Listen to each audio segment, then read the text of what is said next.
নির্বাচন সংস্কার কমিশন বলছে যে 3% কমপক্ষে কোনো একটা দলকে পেতে হবে, সেক্ষেত্রেই তিনি ওই প্রপোর্শনাল রিপ্রেজেন্টেশনে 3%-এ 3 জন প্রতিনিধি আপার হাউসে পাবেন।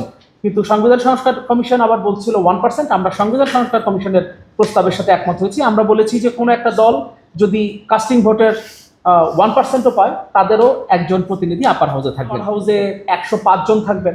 100 জনের পরে বাকি 5 জনকে মনোনয়ন দিবেন রাষ্ট্রপতি, তিনি মনোনীত করবেন। সেই সুযোগটা রাখার পক্ষে আমরা নই। এরকম আরো বেশ কিছু জায়গা নিয়ে আসলে আমাদের মধ্যে আলোচনা হয়েছে। তবে আমরা আগের বারের আলোচনার পরেও যেমন বেশ কিছু জায়গায় ছাড় দিয়ে আমরা আগে 114টি জায়গায়, যেটা আমাদের সাধারণ সম্পাদক শহীদুল্লাহ কায়সার বলছিলেন যে আমরা আগের বার যখন 8 এপ্রিল বসেছিলাম তখন আমরা 114টি বিষয়ে একমত ছিলাম। এবার আমরা বসার আগে 118টি বিষয়ে একমত হয়ে এসেছি। এবারও আমরা যে বিষয়গুলো নিয়ে আলোচনা করেছি সেগুলো নিয়েও আমরা আমাদের পার্টি ফোরামে আলোচনার ভিত্তিতে আশা করি আমরা এটাকে সর্বোচ্চ যতগুলো জায়গায় আমাদের জায়গা থেকে ছাড় দিয়ে আমাদের অবজারভেশনগুলো তাদেরকে জানিয়ে যতগুলো জায়গায় আমরা একমতে হতে পারি সেই চেষ্টাটা আমরা করব।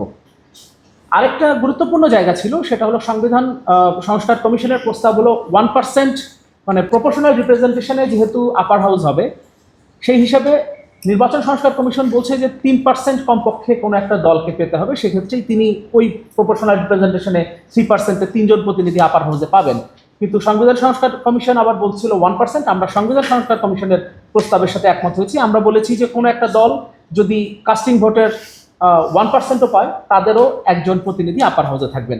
এরকম বেশ কিছু গুরুত্বপূর্ণ জায়গায় আমরা আমাদের অবজারভেশনগুলো জানিয়েছি এবং ঐকমত্য কমিশনের পক্ষ থেকেও বলা হয়েছে যে তারাও আমাদের অবজারভেশনগুলো দেখবেন, অন্যান্য রাজনৈতিক দলগুলোর সাথে সেই বিষয়ে কথা বলবেন এবং যেটাকে জুলাই চার্টার বা জুলাই সনদ, জাতীয় সনদ যেটা বলা হচ্ছে, সেটা তৈরির আগে আমাদের অবজারভেশনগুলোকেও তারা গুরুত্বের সাথে বিবেচনা করবেন এবং অন্যান্য রাজনৈতিক দলের সাথে সেগুলো শেয়ার করে একটা ঐকমত্যে সত্যিকারের একটা জুলাই চার্টার, যেটার কথা আমরা বলছি, যেটার অভিষ্ট লক্ষ্য নিয়ে আসলে আমরা কাজ করে যাচ্ছি, ঐকমত্য কমিশন কাজ করে যাচ্ছে, সেই লক্ষ্যে আমরা পৌঁছাতে পারবো।